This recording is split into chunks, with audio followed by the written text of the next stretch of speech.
I'm Vijeta. I'm the founder of Vectro, where we are building an AI assistant to help go to market teams standardize their sales process. And today on our podcast, we have Christopher Surdi, a serial entrepreneur and an accomplished sales executive, currently the head of retail sales at Ascend. And in the past, he was at Segment, Sourcecraft, and Braintree. Chris and my paths, the time was common at PayPal, but we did not know each other then. So Big, without further big ado, company. big company. Without further ado, I'm going to kick this off. So, Chris, would love to learn a little bit about your career, especially early in your career, you were an entrepreneur and you started a few businesses. Would be great to share what that journey was like. Yeah, absolutely. And thanks again for having me. Really appreciate it. Yeah, I mean, I started off my career when I was 19 years old as a freshman at university in Rhode Island. Always knew that I kind of wanted to, pave my own path and, sort of do my own thing. I would think it was my second semester, my freshman year, there was like a Business 101 course, and the entire course was on entrepreneurship. And then, so I discovered what that was, and then actually found out that we had like an entrepreneurship program at the university. And I got plugged right in. And it was just like, kid in a candy store, right? Or, just I knew exactly from that moment. And I'm fortunate, to also figure that out at that young age. But I knew exactly at that moment what I wanted to do. I wanted to either start a company or be part of startups and be part of something that's like new and innovative. I didn't want to go to Wall Street. I didn't want to be an accountant. I didn't want to work for somebody else for the rest of my life. Like I knew what I didn't want. And then I got very fortunate to get a light kind of shined on that my second semester freshman year. So then my following year, my sophomore year, I actually started a company. It was called fastcash.com. With a PH versus an F. And essentially what it was a recruitment company for college kids to participate in paid clinical research studies. And so it was almost like a kind of a marketplace in the sense where we would post ads from like Brown University or like the Rhode Island Center for Allergy and Asthma, and they'd be doing a trial and they would pay a student $50 or one trial was on alcohol actually, and it was $625. That one's oversubscribed within like a day, right? We had a bunch of signups for that. But There yeah, was it no was just monitoring. There was no monitoring for the age. yeah. So that was kind of my first foray into sort of entrepreneurship. It was a legitimate business. We had incorporated as an LLC in Rhode Island, ran it out of my dorm room for about a year and a half, and really, I mean, we wanted to make money, and we did. We had revenue and we had expenses, but it wasn't. I didn't think I was starting like the next rocket ship or anything. I really just wanted to get tactical experience, and so when I realized that I had this sort of desire for entrepreneurship in the startup life, my parents had actually moved from back east where I'm originally from to California, and I think it was my mother who said like, hey, if you're interested in like entrepreneurship and startups, like you should come out to Silicon Valley where we live. And I was like, what's that?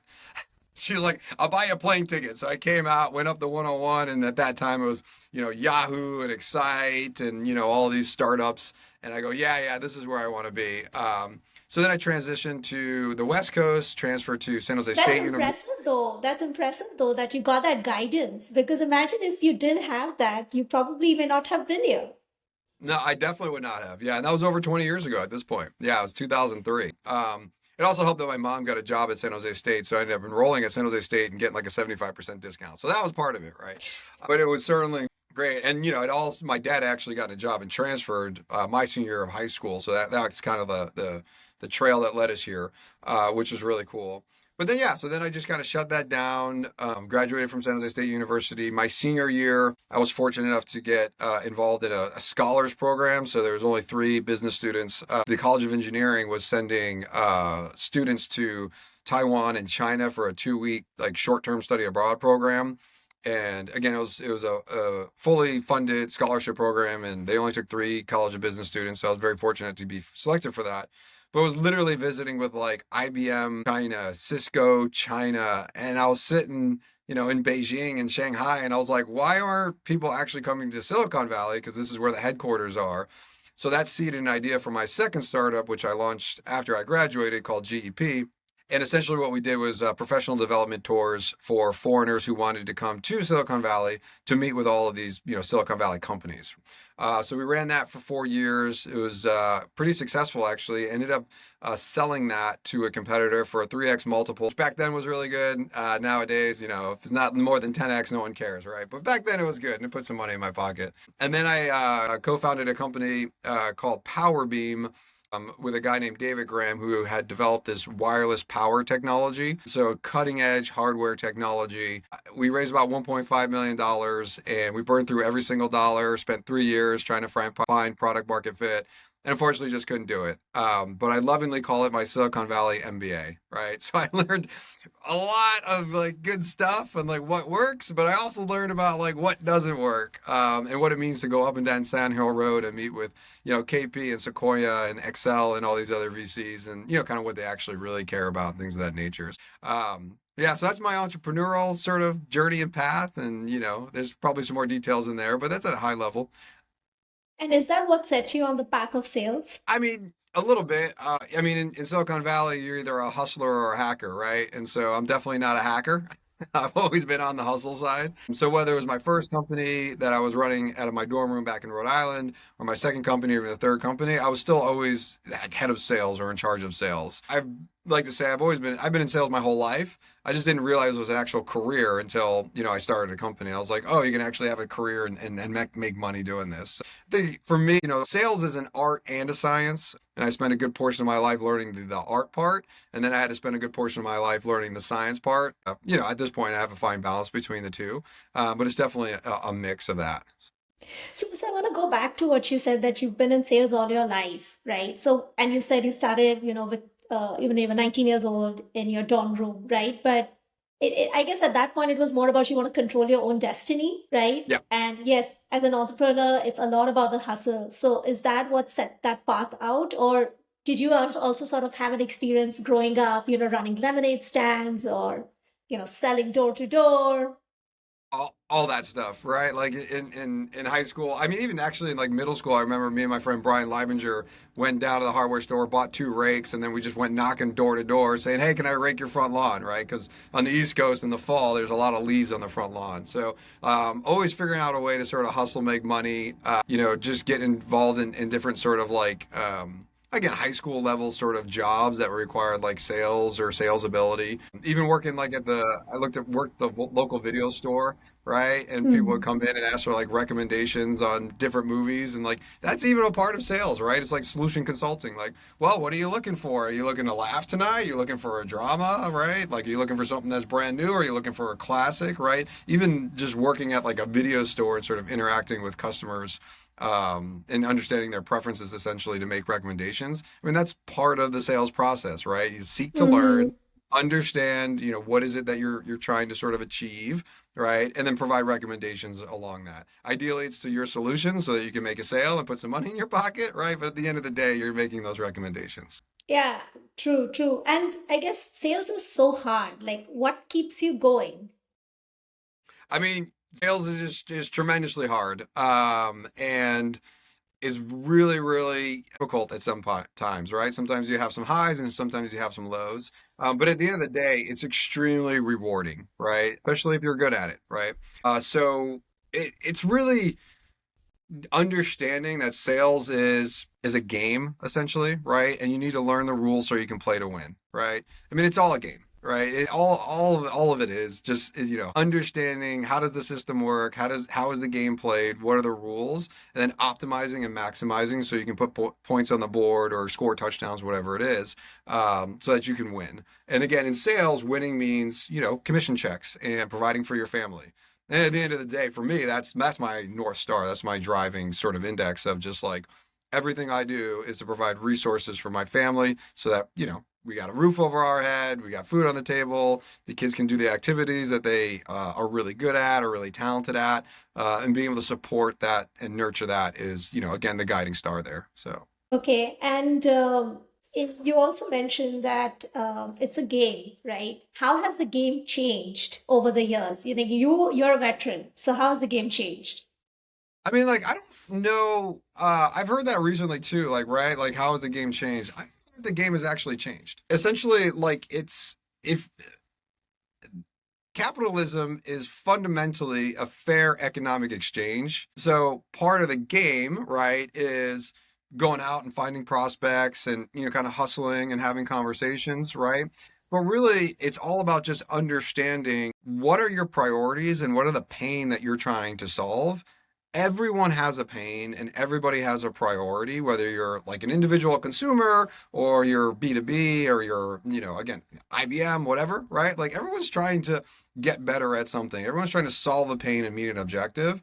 And so it's really about just seeking to learn and understanding what it is that folks are trying to achieve right now, seeing if your solution maps to it. And like that's the game, right? The game is really like, hey, I have a solution over here. I got a basketball, right? Like, am I on the right court? And then am I shooting in the right hoop, or is it the home team's hoop and I'm scoring points for the other team, right? Like it's all about just finding the different pieces and then kind of putting them together. And that's what I mean by it's kind of a game, right? In the sense that everyone's playing something, everyone's doing something, and are you finding those folks, right? That's the hardest part of sort of the game, right? But then once you find those folks, does your solution actually map to what they're trying to do? And if it is, then as I mentioned before, capitalism is about a fair economic exchange. Does the solution I have provide a good ROX multiple for you? And are you willing to take money out of your pocket and put it into my pocket or the company's pocket, right, for that fair economic exchange? And so it's just fundamental capitalism, really. It's.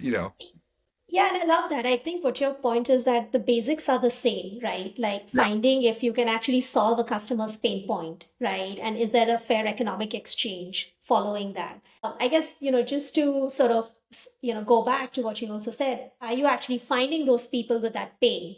And how has that changed? Because I think the concern right now is in the market that there are so many products. So how do you actually get someone's attention to even hop on a call with you, especially in 2024? Yeah, yeah. Well, I mean, it depends on what your customer base is, right? And so at Ascend, we're very fortunate enough to sell into the retail segment. And so we sell to independent agents who have an office. That office is usually open from 9 to 5. And when you call the main number, there's usually somebody who picks up, like a receptionist, for example, right? Or a front desk person. And so for us, it's actually pretty easy and straightforward to actually figure out who our ICP is and then to get a conversation going with them. So we may be a little spoiled in our sort of insurance market because of that in that retail segment, because they're retailers at the end of the day and they're independent agents selling insurance to insured, right? Whether that's commercial or personal, right? Everybody needs insurance. That's the beautiful thing about this space. It's often a requirement, right? And you have to have it. If you're going to open up a restaurant or a bar, if you're going to be a trucker on the road, right? Or if you're going to be an officer in a company, you need some level of coverage, some level of insurance. And often it is required, right? It's a government requirement to do that or a regulatory requirement. And so somebody's selling insurance to, somebody somewhere as a result of that need. Right. Yeah. So I guess it a lot depends upon the market that you're in and who your Yeah. ICP is, right? And what are sort of the best ways to reach out to them. Yeah. I'm going to switch gears now. And, I'd love for you to share your framework of being an angel employee. That was the first time I read about it. Yeah. If you can share that. Yeah, yeah, no, absolutely. And it was around the time that my third startup again sort of, gave me my Silicon Valley MBA. But what I realized in that experience is that cash is king and equity is queen, right? And so what I decided to do from there is sort of pivot a little bit into I got a lot of startup and entrepreneurial experience, all heavily on the kind of sales and marketing side, mostly on the sales side. There's a lot of startups in Silicon Valley who are early stage that might not even have, sort of my experience that I have. A lot of these YC, companies are, folks who dropped out of college, for example, dropped out of MIT or Harvard or whatever it is to start their company. So they don't have a lot of that entrepreneur experience. And most of them are engineers and they don't have sales experience at all, right? And so I thought, why don't I go into the market, look for some of these like Series A companies that could use somebody like me to really drive and lead the sales or go-to-market strategies, as well as bring just sort of that entrepreneurial experience that I have, right? Because once you have some scars, right, there's some stories there that you can tell behind the scars. Everyone wants to know, hey, where'd where'd you get that scar, right? What's the story there? And so I pivoted into that around 2012. My first go at that was WePay, which got bought by Chase. Then I went to Braintree, which got bought by PayPal. Then I was really early at Segment, that got bought by Twilio. I shifted over to SourceGraph, which currently is still private, but has raised $256 million from A16Z and Sequoia and a bunch of other folks. And so that model worked really well for me because as a salesperson and on the go-to-market team, every time I closed a deal, I get a commission check, right? And so I was getting that cash essentially along the way. And then in the case of, again, WePay, Braintree, and Segment, when there was an exit, then the equity, the queen, right, became very valuable. And so of those three, obviously Segment was the most successful, with Twilio purchasing them for $3.2 billion. I mean, when I joined, the valuation I think was like 170 million or something, right? So That's impressive. yeah, Yeah. magnitudes of orders in terms of the multiple return. But the whole idea is like getting, paid salary plus commission along the way. And then if it's successful, you'll be rewarded at the end, which again is very similar to the entrepreneurial model. Difference is the risk exposure. So here you're reducing your risk exposure a little bit more and sort of, again, spreading your bet, I guess, a little bit more versus sort of like going all in on sort of one company, one idea. And so it's a little bit up or down the risk profile there, but it still has the same upside. Yeah, and you also get a lot of agency along the way, right? The ability to learn an industry, to actually have very committed folks that you're working with day in, day out. Yeah, yeah. There was actually a recent, I think it was a Harvard study. I can't remember. I just read about it recently. But it turns out agency is a common denominator for happiness. Hmm. Good to Yeah, know. I am not yeah, surprised to hear that. yeah. And I'm a pretty happy guy, so that makes sense. So, I can see that. I can totally see why. So, another story. My first meal with you was a chicken Caesar salad, and you mentioned that to me in email. I'd love for you to share the chicken Caesar salad differentiator with the audience. yeah, no, absolutely. And I have a blog post on this if anyone's ever wants to get more details. But the general idea is that like, look, sales is a crowded profession, and it's extremely important to separate yourself and to be a unique character in the story of someone else's life, right? I mean, I got vendors trying to sell me all the time, and some are unique like you, right? And others I'm just like, yeah, thanks for the contract, and have a good one, right? Like you really got to differentiate yourself from other folks and sort of be memorable, right? Actually met it was a couple of years ago, but he was a senior VP at a company. They were trying to hire me, and I asked him, I was like, "What do you look for, in a salesperson?" And he's like, "Memorability." And I was like, "Yeah, I get it." Yeah, I also read that you had once put salt in the water, a cup of water on your blog post. That was definitely a way to be memorable. I still do it. So it's Gatorade without the sugar. Good, good. Okay, so what was the hardest thing to go from an IC to being a manager for Oh, sales? that's easy. I mean, that's easy. The hardest thing is to let go, Hmm. right? Like it's like even when you know exactly what to do, right? And to be very prescriptive and be like, I know exactly what to do to close this deal. Just do these three things and you'll close the deal. That's really, really hard to do when you go from IC to, a leadership position. Your job as a leader, right, is to coach and to develop and to enable, right? To sort of empower. It's not to feed one person with a fish, right? It's to teach them how to fish. So that can be a little bit difficult. And I probably went through a couple rounds of lessons there in my early days as a sales leader. And what are some strategies that you'd recommend, to just enable that letting go? I mean, I don't know about more just like a mental shift. It's not really like a strategy per se. It's that you just like to mentally sort of realize that your job, right, and your responsibility again is to make someone better than they are, or help them become better than they are today, right, or yesterday than they were yesterday, right? And so it's more of a mental shift. I think it's a good question, actually. Strategy wise, I did a lot of reading on leadership to sort of, and it's Hmm. more tactical, I guess, but I mean, like extreme leadership was one that I would like, I probably read at least 6 or 8 times when I became an early sales manager and just understanding what it means to lead, SEAL Team Six essentially, and where sometimes it's important to speak up and sometimes it's important to shut up. Yeah. Yeah, and then I guess that's a great call out. I'll add that to the show notes as well. And just on the tactical side, what did that mean? Besides, when to speak up and when to be quiet, what else? Two more Uh, tactics there. Yeah, I would say two more tactics, and which is really, really important, is deal therapy. Right? And so, what does a therapist do? You don't go to a therapy session and the therapist says, "Here's all your problems and here's how to fix them." Right? They say, "What's going on? Why do you feel that way?" Right? Why do you think that is? What do you think you could have done different? And so, tactically, I think deal therapy sessions, especially like on a weekly basis with your teams, are really important from a tactical perspective because it gives you the opportunity to just again sort of challenge your team. Right? It's like, okay, here's where we are. All right, here's where we want to be. Okay, all right. How do you think we should get there? What do you think is the best way to do it? Right? And then from there, open up a conversation of, okay, we could do it that way. Here's what could happen if we go this direction, right? I've seen it this way before, or I've done it this way before. It's worked. We could potentially try it, but at the end of the day, it's your call, right? Again, very much like a therapy session, right? At the end of the day, humans are going to do whatever they want to do, right?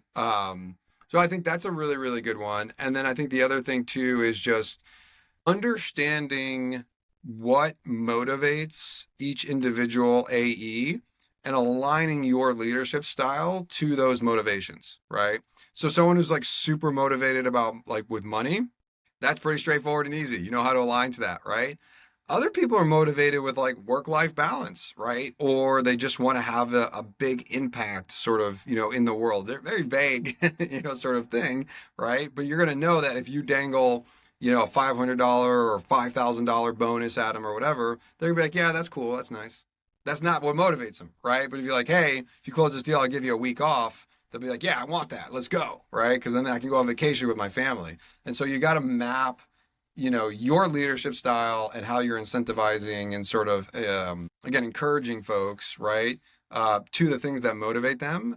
And then you make a fundamental mistake if you bring on a team member or if you hire somebody, and the first question you don't ask them in your first one-on-one is, what motivates you? It's a These are, big mistake that I've seen happen. yeah, no, those are great ones, like deal therapy and motivations. And Yeah. then I think aligning motivations to the seller. Yeah. Yeah, exactly. One other important thing to note since I brought it up is it's not only important for you as the leader to understand their motivations, right? Your team's motivations at an individual level. It's very important for them to understand your motivations too. So it's a two-way street, right? And so they need to know what the sales leader is also motivated by. Because if it's a motive that they don't align to, it's not going to be a good fit. So yes, maybe just we'll dig a little bit into that. Like when you say motivations, like what would that look like, right? Because when as an outsider, or when I look at sales, it's always about the target, attaining quota, right? So what can be motivations beyond that? Again, things like work-life balance is a good one, right? Some people are motivated by having freedom and flexibility. Some people are motivated by autonomy, right? Which I don't 100% always sort of agree with or align with, right? But some people just want to be like, hey, I'm not going to lone wolf it, all right? I'm not going to be a lone wolf because we all know from the Challenger sale that lone wolves, don't last. But I want a lot of autonomy and I want to take a lot of responsibility and I'm going to own it and I'm going to live and die by the sword type of thing, right? And so knowing that someone really wants a lot of autonomy will tell you as a leader, okay, take a supportive role, check in, make sure they're hitting their number because that's what they signed up for. They want that kind of accountability and be held to that kind of accountability. But you don't need to be checking in with them constantly. Other people are motivated by learning and education and mentorship, right? And so it's okay. You're motivated by you want to be coached, you want to be developed, you want to be mentored. Okay, we're going to spend a lot more time together then, right? We're going to have more than Hmm. just weekly one-on-ones, right? We're going to talk every day or every other day, or we're going to strategically partner on these three deals and we're going to come up with an account plan together and then we're going to review that account plan separately from our one-on-ones every single week, things of that nature, right? And so that those are really, really important because if someone's motivated by mentorship, coaching, development because maybe they're early in their career and you as a leader don't understand that and you're just treating them like everybody else, right? Or you're treating them like someone who wants autonomy, right? You're going to have a misalignment and then you're going to have, churn, right? So they're going to leave the company. Makes sense. So what are top three priorities that a sales manager should have? Yeah, no, that's a good question. So, I mean, I think from a strategic perspective, I guess no, but more so like a holistic perspective, right? So, The first thing is like really setting the proper strategic direction. Everyone's got to be in the same boat, rowing in the same direction, right? But more, and just as importantly, rowing their oar, right? And it's leadership's job to set that strategic direction. Say, this is the boat that we're going to get in. It's this big, or it's this big, or it looks like this, or it looks like that, right? Like this is the boat, right? And now everybody get in the boat. Now that everybody's in the boat, everybody row your oar at the same time. Oh, you're not rowing at the same time. Okay, let's fix that. And then, by the way, we're going to head due southeast because we know that if we go that way, whatever, right, we're going to find the island or the treasure or whatever it is, right? And so, like, strategically, it's important for leadership to understand what the strategic direction is, right? And then clearly communicate what that is and make sure everybody's, again, in the same boat, rowing in the same direction. I think the second thing would probably be like tactical expectations, right, to meet those objectives. And I kind of mentioned that a little bit before, right? Are you rowing your oar and at the same speed?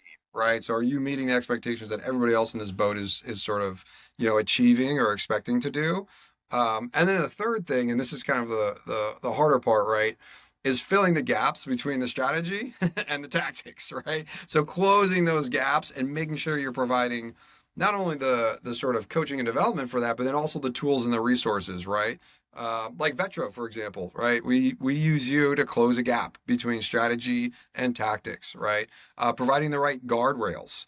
We have done a really, really good job, and this is the first time I've been at a company that's actually done this, but we've done a really good job of analyzing the data and saying, okay, there's 5 steps to your funnel, right? Stage 1, stage 2, stage 3, so on and so forth. Okay, so for you to hit this outcome, to achieve your quota, you need to have X many of deals in stage 4, Y number of deals in stage 3, Z number of deals in stage 2, right? Based on the data and the analytics that we've done with our conversion rates mapped over it, we know that if you have again, this number of deals in this stage, this number of deals in this stage, and your holistic pipe looks like this, in theory, you should be able to hit your quota. So providing that guardrails is really important because, again, it's like going back to the sports analogy, right? It's like if you're playing a football game, you know where the out of bounds is and you know where the end zone is. If you know those two things, you know which way to go, right? You know to move the ball this way, not that way.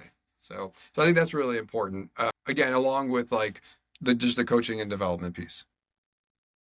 Got it. And, when you're saying like, about even like tactically, meeting the objectives of the strategic direction, what would be specific examples? Is it sort of about just having that consistency and following the process? Yeah, essentially. I mean, we've done a really good job of putting in like a sales methodology and a sales process that's, it's pretty tried and true sort of B2B sales process that's proven itself out over the last decade or so.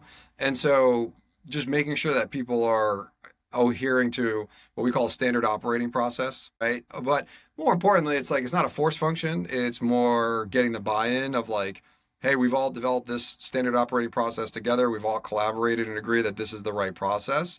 And then just essentially holding people to account on that, right?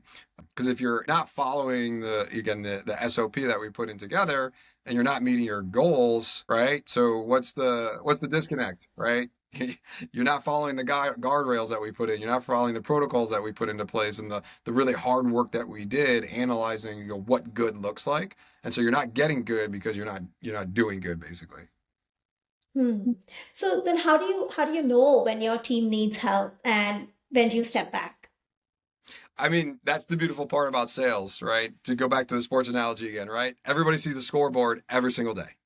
Hmm. Right? You know exactly where you stand. It's not engineering, it's not marketing, it's not something else, right? Sales is extremely, extremely detailed and extremely visible. And so, we have the dashboards in Salesforce, for example, and you can log in any time of day and see where are you on the scoreboard. Are you meeting your goals and objectives? Are you shooting the ball into the hoop, right? Are you scoring 2 points or 3 points? Are you the leader, right? Or are you behind and you need to work up, work up to that. And so based on the scoreboard as a leader, that's where you sort of, as a coach would, right?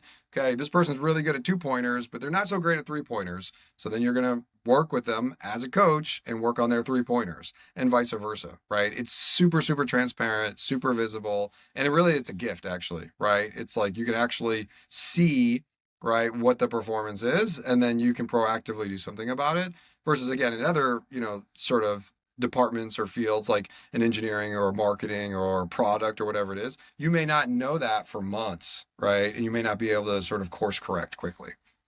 Yeah, definitely. The feedback loop is much longer, Yeah. I would say in other functions within a technology organization. Yeah, for sure. Yeah, for sure. What are some common mistakes that you see reps making when they're selling? I would say common. There's always mistakes to be made, right? Top two, top two. Yeah, top two, maybe three. Seek to learn, I think, is probably the biggest mistake that sales folks learn, whether they're at the beginning of their career or mid or even like toward the end, right? Especially toward the end because you kind of become like the old dog and you're like, oh, I've heard this before, so I know exactly what to say, and you sort of skip over, the sort of the quote unquote discovery process. Um, but yeah, seeking to learn is probably the biggest mistake. I often notice, even when I'm on the other side of the table and someone's trying to sell me, right? They're not asking enough questions to truly understand the context behind the question, right? It's not good enough just to get a answer. You need to get like the answer, right? What are they really asking? Prospects, folks in general, people in general, generally don't uncover what they're really asking in that first question. So taking the step to basically Sandler rule number 12, right? Just dive a little bit deeper.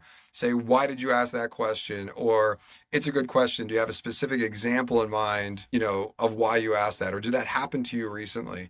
Or that's a good question. What's the use case behind that question? Like, you know, what's the use case driving that question and how does that map to what we've been discussing today?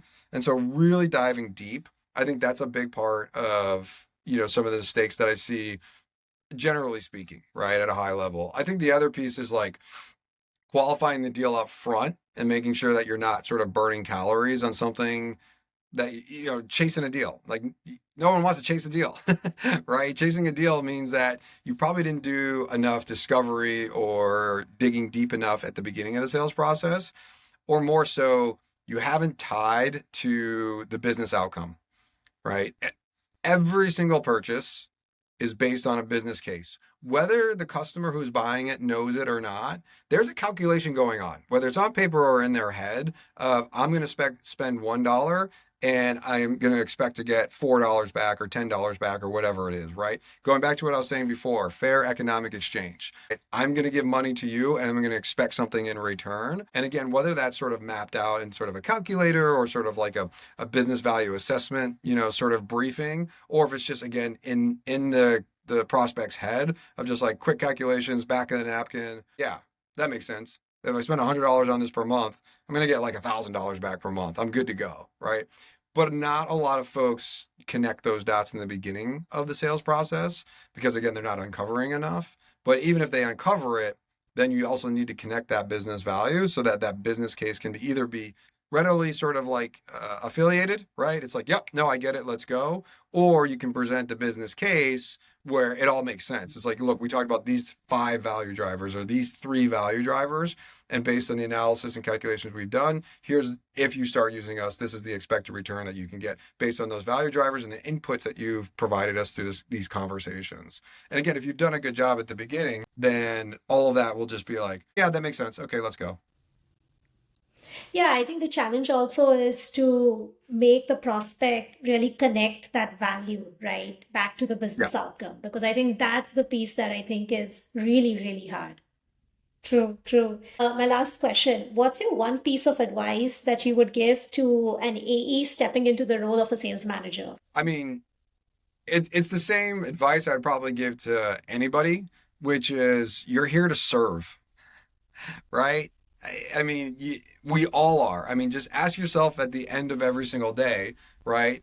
Are you serving the team the best that you can? Are you being the best that you can, right? Not to rip off like some army slogan or whatever, right? But it's like, have you dedicated yourself to excellence? And are you holding yourself to a high level of accountability for that excellence? And, in the context of sales leadership, right? It's, not only are you supporting your team and the deals that they're doing, but you're also having the difficult conversations that can be uncomfortable, right? Because it is often in sort of the difficulty, right, that you're shining a light on something that might be a little bit dark. And so once it's in the light, then you can address it, right? And that is something that can be really difficult to do. emotionally, sort of just takes a lot of courage, right? What if you don't do it properly? Does it mess up the relationship, right? And so there's some coaching and development there, that a sales leader can do on their own to make sure they're having those difficult conversations appropriately. But if it's coming from a place of love, right, and it's for the good of the company, for the individual, for, the business, right? Then it's an honest conversation, right? If you're doing it for spite or because you hate the person or something, obviously that's unethical, right? But if you're doing it for ethically good reasons and it's coming from a place of honesty and love, then it's the right thing to do long term. And a lot of times, in my personal experience, anyways, when done appropriately and correctly, the person actually thanks you for it. I had a sales AE who worked for me about 6 months or so in New York City when I was running the New York City team. And when I moved back to California, about a year went by, and she called me randomly one day, and she goes, "Hey, I just wanted to call you and say thank you so much. Like I didn't realize how good I had it when you were here, and now that you're gone, I miss you so much." And I was like, I really appreciate that. Like I wasn't trying to do that, right? But it's like again, like there's some difficult conversations that sometimes need to happen, but in the long run, right, it's for the betterment of again the business or the person's development, things of that nature. And coming from the right place, you'll actually get people who will thank you for that type of thing. That's so true. So true. Chris, it's been so wonderful to have you. Thank you so much for taking the time to speak to us. There's a lot of gems in here, and I'm also going to link your blog to the podcast. Sure, that'd be great. All right, thanks, Vijay. Appreciate it.